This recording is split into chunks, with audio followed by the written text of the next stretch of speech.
अस्सलाम वालेकुम। I am Tanzeela Khanam and this is psychology basics intermediate lectures of psychology.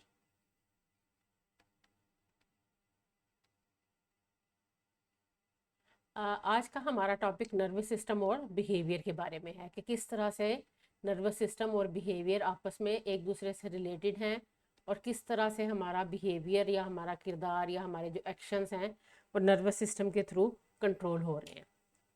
तो इसमें जो बेसिक चीज़ें हम आज पढ़ेंगे, थोड़ी सी हम उसकी आउटलाइन देख लेते हैं। इसमें हम पढ़ेंगे कि नर्वस सिस्टम या असाबी निज़ाम जो है उसकी मीनिंग क्या है और वो क्यों अहमियत रखता है साइकोलॉजी में या बिहेवियर को समझने में।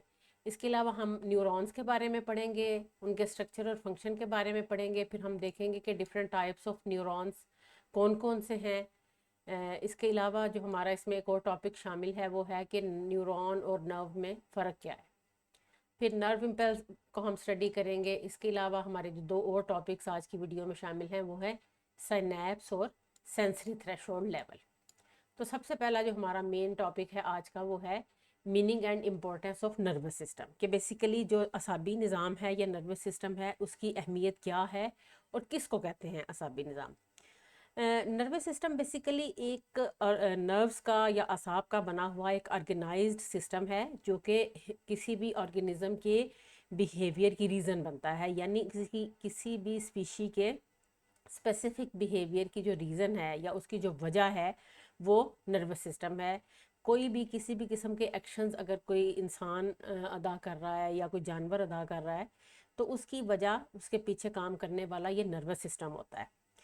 क्योंकि साइकोलॉजी में हम देखते हैं कि हमारी जो डीलिंग है या जो हमारा सब्जेक्ट मैटर है वो मेंटल प्रोसेसेस एंड बिहेवियर है।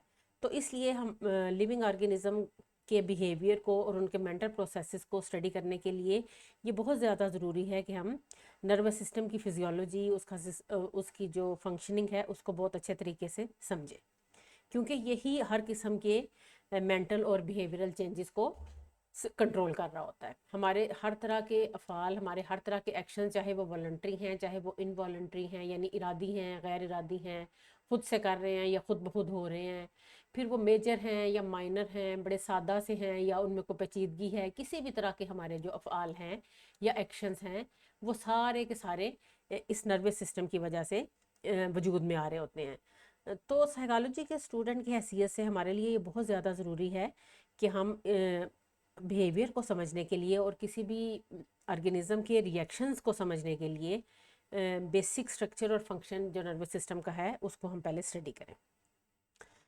बिहेवियर के साथ साथ हम ये देखते हैं कि हमारा दुनिया के बारे में या एनवायरनमेंट के बारे में हमारा जितना नॉलेज है, दुनिया के बारे में हम जो चीज़ें जो मालूमात हम हासिल करते हैं, जो इन्फॉर्मेशन हमें मिलती है वो कहाँ से आती है, हमारी फाइव सेंसेस के थ्रू, हमारी विजन के थ्रू, हमारी हेयरिंग के थ्रू, टच के थ्रू, टेस्ट के through.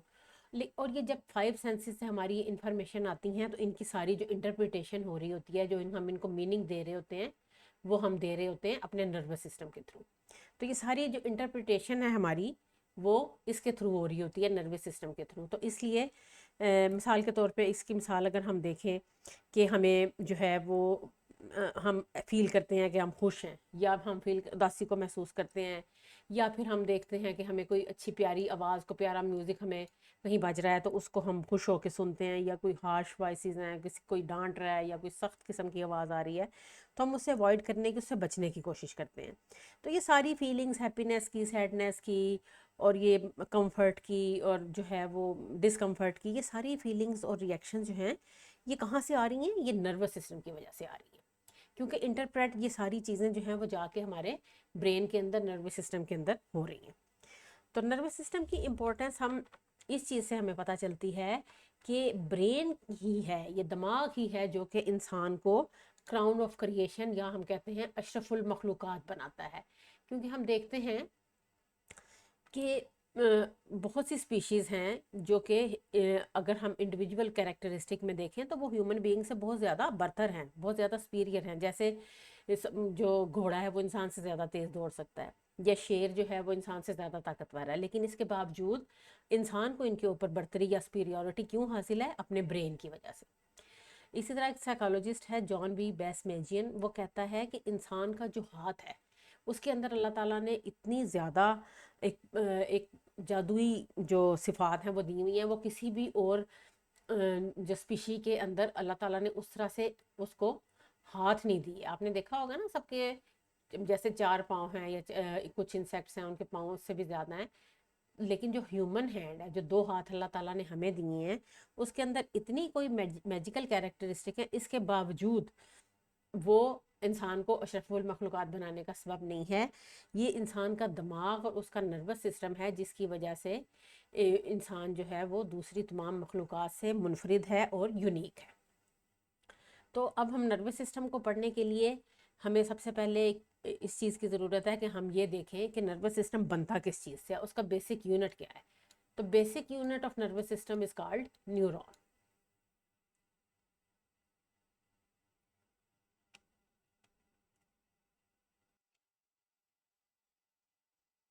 Neuron basically building block है नर्वस सिस्टम के। जिस तरह आपने देखा होगा कि जब हम घर बनाते हैं तो ईंटों से बनाते हैं, या हम आप देखते हैं कि अगर पहाड़ी इलाकों में चले जाएं तो आपने देखा होगा कि कुछ घर जो है वो पत्थरों से बने होते हैं और किस तरह पत्थरों को जोड़ जोड़ के दीवारें बनाई जाती हैं। इसी तरह जो हमारा नर्वस सिस्टम है उसके अंदर जो नर्व्स हैं वो न्यूरॉन्स से बनी हुई होती हैं, और ये छोटे छोटे सेल्स हैं जो मिल के नर्वस सिस्टम को बनाते हैं। और ये डिफरेंट लेंथ्स के होते हैं। इनको आप नेकेड आई से नहीं देख सकते, माइक्रोस्कोप की मदद से इनको देखा जा सकता है, लेकिन आप खाली ह्यूमन आई से आप इनको देख नहीं सकते। और यहाँ पे और ये सारे न्यूरॉन मिल के तो नर्व्स को बनाते हैं, और पूरे जिस्म के अंदर ये फैले होते हैं। और इनकी जो लेंथ है वो वेरी करती है, 1 इंच के 200वें हिस्से से लेकर 4 फीट तक इनकी लंबाई जो है वो देखने में आती है। हर न्यूरॉन जो है वो इंटरनल या एक्सटर्नल स्टिमुलाई से स्टिमुलेशन लेता है और उसको पास ऑन करता है आगे ब्रेन तक। और ये किस सूरत में मैसेज जा रहे होते हैं? इलेक्ट्रिकल सिग्नल्स की सूरत में। और ये मुख्तलिफ़ किस्म की सेंसेशन जो है वो एनवायरनमेंट से रिसीव करते हैं, जैसे सर्दी, गर्मी, दर्द है, टच है या जायका है, और इनको ब्रेन तक जो है वो सेंड कर रहे होते हैं। इसके अगर हम पार्ट्स की बात करें, स्ट्रक्चर की बात करें, तो यहाँ देखें इसकी डायग्राम में आपको नज़र आएगा कि इसके बेसिक जो पार्ट्स हैं वो 3 पार्ट्स हैं। ये नंबर 1 पे है ये सोमा, नंबर 2 पे ये जो सेंटर में है ये एक्सॉन है, और इसके साथ साथ ये यहाँ पे इस तरफ डेंड्राइट्स हैं। तो डेंड्राइट्स जो हैं सबसे पहले हम बात करेंगे सेल बॉडी की। सेल बॉडी जो है वो इसको हम न्यूरॉन का मरकज़ी जिस्म भी कहते हैं, जो कि डेंड्राइट और एक्सॉन के दरमियान में ये कहीं पे सिचुएट कर रहा होता है, यहाँ पे कहीं वाक़ होता है। और ये क्या करता है, इसके अंदर एक ये न्यूक्लियस होता है इसके सेंटर में, जो कि मैसेजेस को रिसीव भी कर रहा है और उसको आगे सेंड भी कर रहा है। यानी पूरी जो ट्रांसमिशन हो रही है मैसेजेस की, वो इस न्यूक्लियस के थ्रू हो रही है। न्यूक्लियस जो है वो रिसीव करेगा और वही आगे उसको सेंड करेगा। जो दूसरा पार्ट है वो ये है डेंड्राइट्स। ये डेंड्राइट्स जो है, और ये जो हमारी सेल बॉडी है, इसके अंदर एक केमिकल फ्लूइड मौजूद होता है जिसका नाम है प्रोटोप्लाज्म। ये न्यूक्लियस के इर्द गिर्द जो है वो मौजूद होता है, और एक मेम्ब्रेन के अंदर ये रैप हुआ होता है। डेंड्राइट जो है वो बिल्कुल दरख्त की शाखों की तरह बारीक बारीक एक स्ट्रक्चर है, जो कि सेल बॉडी से निकल रहे हैं। ये देखिए, ये जैसे दरख्तों की छोटी छोटी बारीक बारीक ब्रांचेस या टहनियाँ होती हैं, ये उस तरह के हैं। और ये एनवायरनमेंट में किसी भी किस्म का जो चेंज है उसको डिटेक्ट करते हैं, और वहाँ से ये मैसेज रिसीव करते हैं, और इन चेंजेस को फिर वो नर्व इम्पल्स की फॉर्म में सेल बॉडी या सोमा तक भेजते हैं। एक जो इससे पिछला जो एक्सॉन है उसके इससे पिछला जो न्यूरॉन है उसके एक्सॉन में और इसके डेंड्राइट में थोड़ा सा गैप होता है, और वो गैप जो है वो नर्व इम्पल्स की जो कम्युनिकेशन है उसको आसान बनाता है। जो तीसरा पार्ट है वो है एक्सॉन। एक्सॉन भी सेल बॉडी से निकल रहा है, और ये एक ट्यूब लाइक स्ट्रक्चर है, एक जैसे एक बारीक सी ट्यूब होती है, ये उस तरह का एक स्ट्रक्चर है। और ये भी जब सेल बॉडी से निकलने के बाद जब कुछ दूर ये देखने चला गया है यहाँ तक जाके, तो ये बारीक बारीक रेशों में तकसीम हो जाता है, जहाँ पे इसके ऊपर ये कुछ हमें छोटे छोटे बटन्स नज़र आते हैं जो नर्व एंडिंग्स होती हैं। अच्छा, और इसको जो है इसके ऊपर एक बड़ी सेंसिटिव सी एक केमिकल लेयर होती है जिसको माइलिन शीथ कहते हैं। अब इस माइलिन शीथ का मकसद जो है वो इसकी इंसुलेशन है, और इस इंसुलेशन की वजह से जो न्यूरल मैसेजेस जा रहे हैं उनकी स्पीड बहुत ज़्यादा तेज़ हो जाती है, क्योंकि नर्व इम्पल्स यूँ इस तरह सीधा गुजरने की बजाय इनके ऊपर से ऐसे जंप कर करके, जो इनके दरमियान गैप्स हैं उनके ऊपर से ऐसे जंप कर करके गुजरती है, और इसकी वजह से उसकी स्पीड जो है वो बहुत ज़्यादा आ जाती है।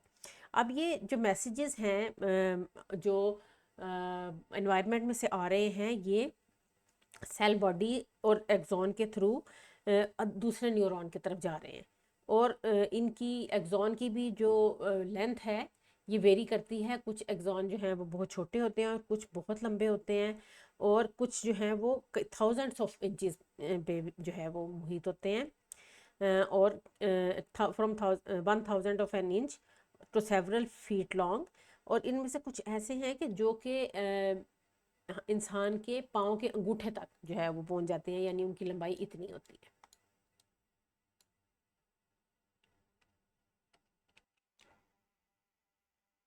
अब हम बात करेंगे कि जो न्यूरॉन है उनकी टाइप्स कितनी होती हैं। तो बेसिकली जो न्यूरॉन है हमारी बॉडी में वो 3 टाइप्स के होते हैं: सेंसरी या एफरेंट न्यूरॉन्स, मोटर या एफरेंट, और एसोसिएटिव और इंटर न्यूरॉन्स। अब इनके ये जो नाम हैं ये इनके डिफरेंट फंक्शंस की बेस पे इनके ये नाम रखे गए हैं।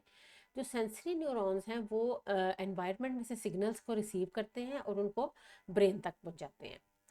और इसी तरह जो मोटर न्यूरॉन्स हैं वो इससे अपोजिट काम करते हैं। वो क्या करते हैं कि जब सेंसरी न्यूरॉन्स ने एक सिग्नल ब्रेन तक पहुंचा दिया, तो अब ब्रेन ने उस पर जो कमांड करना है या जो एक्शन लेना है वो इसको भेजेगा मोटर या एफरेंट नर्व्स के थ्रू बॉडी के डिफरेंट हिस्सों तक जहाँ पे इस वक्त ज़रूरत है। और इस तरह से जो वॉलंटरी मूवमेंट्स हैं वो सारी की सारी जो है वो अकर हो रही होती हैं, कि जब ब्रेन जो है वो मैसेज भेज रहा है, कमांड भेज रहा है बॉडी को, और वहाँ पे बॉडी का वो पार्ट जो है वो मूव कर रहा होता है। और इसी तरह जो एसोसिएटिव न्यूरॉन्स या जो तीसरी टाइप के न्यूरॉन है इनको हम इंटर न्यूरॉन भी कहते हैं। ये बहुत से सेंसरी और मोटर न्यूरॉन्स के दरमियान जो है वो रिलेशनशिप या एसोसिएशन या राब्ता कायम करते हैं। अगर हम मिसाल के ज़रिए इनको समझना चाहें तो हम ये देखेंगे कि अगर आपको ये फील हो कि आपके पाँव के ऊपर कोई कीड़ा चल रहा है, तो आपकी ये जो फीलिंग है या आपकी ये जो सेंस है ये सेंसरी न्यूरॉन्स के ज़रिए सिग्नल लेके आपके ब्रेन तक जाएगी। वहाँ पे ब्रेन अब ये फैसला करेगा कि आपके पाँव पे जो कीड़ा चल रहा है क्या वो ख़तरनाक है, उसको उतार देना चाहिए। वो क्या करेगा, वो अब मोटर या एफरेंट नर्व्स के थ्रू या न्यूरॉन्स के थ्रू आपके हाथ को मैसेज भेजेगा कि पाँव के ऊपर जो कीड़ा चल रहा है उसको हटा दो। तो आप इस तरह से ये वॉलंटरी मूवमेंट जो है वो अकर होगी कि आप अपने हाथ से उस कीड़े को हटा देंगे। अब ये एक पूरा एक और ये विद इन सेकेंड्स और बहुत थोड़े अरसे में ये काम होता है, हमें उस तरह से पता नहीं चल रहा होता, ब्रेन जो है मैकेनिकली ये सारा काम कर रहा होता है। अब ये एसोसिएटिव और इंटर न्यूरॉन्स जो हैं ये हर जगह पे मौजूद नहीं होते। ये सेंसरी और मोटर नर्व्स के दरमियान बेसिकली इनका एक कनेक्शन बनाने के लिए ये होते हैं, लेकिन कुछ चीज़ें ऐसी होती हैं कि जहाँ पे हमें फौरी एक्शन की ज़रूरत होती है। उस ऐसी सूरत में वहाँ पे एसोसिएटिव न्यूरॉन्स काम नहीं कर रहे होते। जैसे आप जिसको हम रिफ्लेक्स एक्शन कहते हैं, कि अगर आपका हाथ गर्म पैन को लग रहा है तो वहाँ पे आप फिर जो है ब्रेन को मैसेज जाने की बजाय स्पाइनल कार्ड तक मैसेज जाएगा, और स्पाइनल कार्ड वहाँ पे सेकंड इन कमांड जो है वो फ़ौरन ले लेगा। ब्रेन तक मैसेज पहुँचाने से पहले पहले ही वो आपको ये मैसेज देगा कि फ़ौरन अपना हाथ गर्म पैन से हटा लें। इसीलिए आपने देखा है कि जब अगर ऐसा कोई एक्सीडेंट या इवेंट हो जाता है तो आपको वो जलने की तकलीफ बाद में महसूस होती है, हाथ आप पहले हटा लेते हैं। ये एक सेफ्टी मैकेनिज्म है जो कि कुदरत ने हमारे अंदर रखा हुआ है।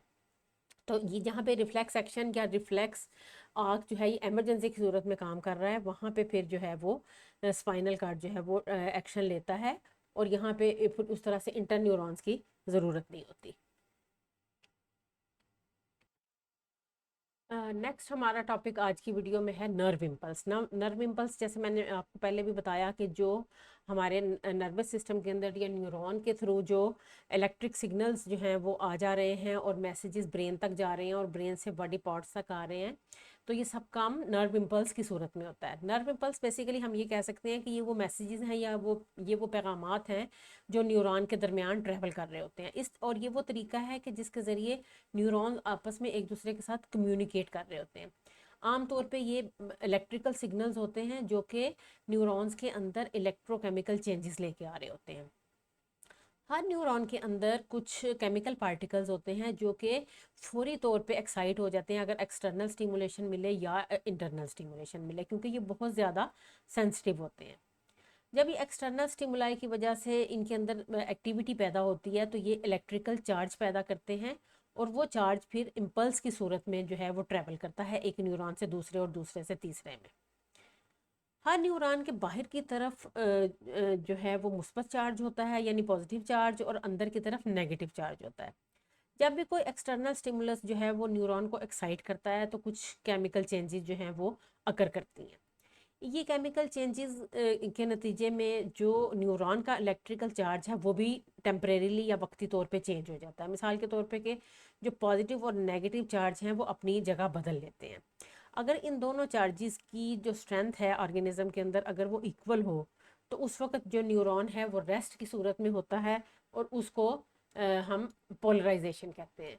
कि ये हमने ये सारी चीज़ें देख ली कि अगर ये बहुत चार्जेस जो हैं वो इक्वल हैं तो ऑर्गेनिज्म जो है वो रेस्टिंग पोजीशन में है, और इसको हम कहेंगे कि ये एक पोलराइजेशन का प्रोसेस है। लेकिन अगर पॉजिटिव चार्ज जो बाहर की तरफ है वो ट्रांसमिट कर जाता है अंदर की तरफ नेगेटिव चार्ज की तरफ, तो वहाँ पे फिर इसको हम कहेंगे कि ये डीपोलराइजेशन या एक्शन पोटेंशियल है। यहाँ से फिर जो है वो नर्व इम्पल्स इस डीपोलराइजेशन के नतीजे में पैदा होती है, और वो फिर जो है वो एक वेव की सूरत में या इलेक्ट्रिक सिग्नल की सूरत में सफ़र करना शुरू करती है एक न्यूरॉन से दूसरे, दूसरे से तीसरे, और उस तरह इसी तरह से जो मैसेज है वो बॉडी पार्ट से या किसी भी बॉडी के ऑर्गन से ब्रेन तक पहुंचता है, और ब्रेन से कमांड लेके वापस जो है वो रिलेटेड या एसोसिएटेड जो भी आपका रेलिवेंट बॉडी पार्ट है वहाँ तक पहुंचता है। तो इस तरह से ये नर्व इम्पल्स जो है वो इलेक्ट्रिक सिग्नल की सूरत में जो है वो अपना सिग्नल भेज भी रही है और सिग्नल उसका वापस भी आ रहा है। इससे आगे जो चीज़ हम स्टडी करेंगे वो है कि न्यूरॉन और नर्व में बेसिकली फ़र्क क्या है। तो न्यूरॉन और नर्व में अगर हम फ़र्क देखें तो सबसे पहले तो ये बात समझना ज़रूरी है कि इनमें फ़र्क ये है सबसे पहला कि न्यूरॉन जो है वो नर्व का सिंगुलर है। जब बहुत से न्यूरॉन्स मिल जाते हैं तो वो एक नर्व बना लेते हैं। जो न्यूरॉन है वो जैसे हमने पहले बात की कि वो नर्वस सिस्टम का बेसिक यूनिट है, उसका बिल्डिंग ब्लॉक है, और ये एक सिंगल सेल होता है। जबकि बहुत से न्यूरॉन जो है जब वो कलेक्ट हो जाते हैं उनकी कलेक्शन को नर्व कहते हैं। आपने देखा होगा ना, जैसे बिजली की तार आपके घर में होगी या टेलीफोन की तार अगर कभी आपने खोल के देखा हो तो उसके अंदर बेशुमार छोटी छोटी वायर्स होती हैं। बिल्कुल इसी तरह नर्व के अंदर भी बहुत सारे न्यूरॉन्स मिलके तो एक नर्व बना रहे होते हैं। और दूसरा फ़र्क इसमें ये है कि जो न्यूरॉन है उसके 3 पार्ट्स होते हैं, जबकि जो नर्व है उसके अंदर हंड्रेड्स ऑफ न्यूरॉन्स मिलते हैं, और वो फिर जो है वो एक नर्व बना रहे होते हैं। और ये फिर न्यूरॉन्स जो है 100 ऑफ न्यूरॉन इकट्ठे काम करते हैं और ब्रेन तक जो है वो मैसेजेस लेके जा रहे होते हैं। नर्व इम्पल्स या न्यूरल ट्रांसमिशन के सिलसिले में अगर हम देखें तो एक चीज़ बहुत ज़्यादा इंपॉर्टेंट है और जिसको हम कहते हैं सैनैप्स। सैनैप्स बेसिकली एक गैप, बिल्कुल माइन्यूट सा माइनर सा गैप होता है जो दो न्यूरॉन्स के दरमियान मौजूद होता है। हम जो एक न्यूरॉन से दूसरे न्यूरॉन तक जो मैसेज या नर्व इम्पल्स या इलेक्ट्रिकल सिग्नल की फॉर्म में जा रहा होता है वो मैंने आपको पहले ही भी बताया कि ये एक्सॉन जो जाता है और आगे जाते जाते ये बहुत बारीक बारीक रेशो में जो है वो तकसीम हो जाता है। और जब एक्सॉन तकसीम हो जाता है तो उसके आगे जो चीज़ जोड़ रही है अगले न्यूरॉन की वो डेंड्राइट्स हैं।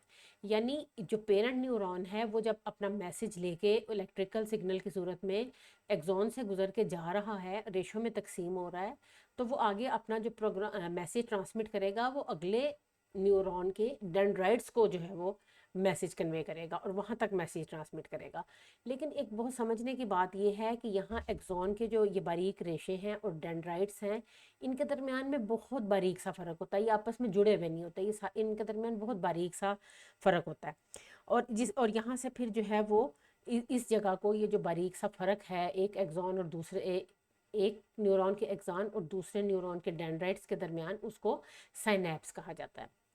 अब सवाल ये पैदा होता है कि जब ये न्यूरॉन्स के सिरे आपस में जुड़े हुए नहीं होते तो फिर ये नर्व इम्पल्स जो है या इलेक्ट्रिकल सिग्नल जो है वो किस तरह से एक न्यूरॉन से दूसरे न्यूरॉन तक जो है वो ट्रांसमिट हो रहे होते हैं।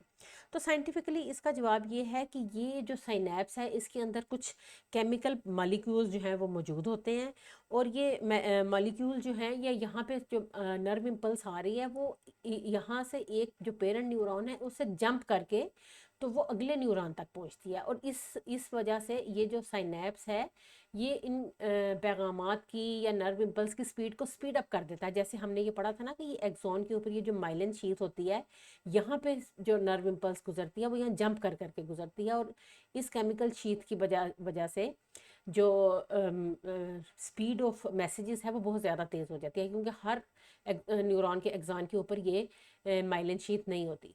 तो जो माइलिनेटेड न्यूरॉन्स होते हैं उनकी जो उनमें ट्रांसमिशन ऑफ मैसेजेस जो है वो दूसरों की निस्बत ज़्यादा तेज़ होती है। तो बिल्कुल इसी तरह जहाँ पे ये साइनैप्स मौजूद है तो जो नर्व इम्पल्स है वो जंप करके अगले न्यूरॉन तक जाती है, फिर इसी तरह वो जंप करके यहाँ से इससे अगले न्यूरॉन तक जाएगी, और इस तरह से ये जो मैसेजेस हैं ये बहुत तेज़ी के साथ ट्रांसमिट हो रहे हैं, और इनकी तादाद इतनी ज़्यादा हो सकती है कि एक सेकंड में हज़ारों जो नर्व इम्पल्स हैं या जो न्यूरल इम्पल्सिस हैं या जो मैसेजेस हैं या जो इलेक्ट्रिकल सिग्नल हैं वो एक जगह से दूसरी जगह हमारी बॉडी पार्ट्स से ब्रेन तक और ब्रेन से बॉडी पार्ट्स तक ट्रांसफ़र हो सकते हैं।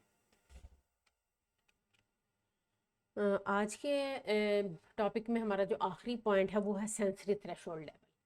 सेंसरी थ्रेशोल्ड लेवल से मुराद ये है कि हमारा जो सेंसरी एक्सपीरियंस, कोई भी किसी भी किस्म का सेंसरी एक्सपीरियंस हम करते हैं, हम कोई चीज़ सुनते हैं, देखते हैं, चखते हैं, कोई भी ऐसी चीज़ जो हमारा स्टिमुलस है, उसकी वो मिनिमम इंटेंसिटी जो कि उसको डिटेक्ट करने के लिए ज़रूरी है। मिसाल के तौर पे अगर एक आवाज़ इतनी हल्की होगी कि वो आपके कान तक नहीं पहुंच रही तो आप उसको सुनेंगे भी नहीं। फिर इसी तरह कोई चीज़ आपसे बहुत ज़्यादा दूर होगी तो वो आपको नज़र नहीं आएगी। तो वो अमाउंट या वो मिनिमम इंटेंसिटी जो स्टिमुलस की ज़रूरी है आपकी सेंसेस के लिए कि आपके सेंसरी ऑर्गन उसको डिटेक्ट कर सकें, उसको सेंसरी थ्रेशोल्ड लेवल कहा जाता है। अब यहाँ पे हमारे जो सेंसरी रिसेप्टर हैं उनकी एक स्पेसिफिक लिमिट होती है, मतलब हमारा कान भी एक ख़ास फ्रीक्वेंसी की आवाज़ें जो हैं उनको कैच कर सकता है। बिल्कुल इसी तरह हमारी आँख भी एक ख़ास वेवलेंथ की चीज़ों को जो है वो डिटेक्ट कर सकती है या देख सकती है। तो इस मिनिमम जो ये जो लिमिट है स्टिमुलस की कि हमें डिटेक्ट करने के लिए ज़रूरी है, तो उसके लिए उसको हम सेंसरी थ्रेशोल्ड लेवल कहते हैं। अब इसमें एक चीज़ बहुत इंपॉर्टेंट है कि जब एक स्टिमुलस जो है उसको डिटेक्ट कर लिया गया, चाहे वो किसी भी इंटेंसिटी का था, चाहे वो बिल्कुल मिनिमम इंटेंसिटी का था या उससे ज़्यादा इंटेंसिटी का था, उसकी शिद्दत उससे ज़्यादा थी, तो उसके आगे फिर उस मैसेज को ब्रेन तक पहुंचाना और स्टिमुलेशन जो है उसको बरकरार रखना और नर्व इम्पल्स का पैदा करना जो है वो अब हमारे ब्रेन का ज़िम्मा है, नर्वस सिस्टम का ज़िम्मा है। फिर उसमें उसकी जो इंटेंसिटी है उससे फ़र्क नहीं पड़ता, बस एक दफ़ा उसने डिटेक्ट कर लिया तो उसके बाद उसको आगे तक पहुंचाना जो है वो न्यूरॉन का काम है।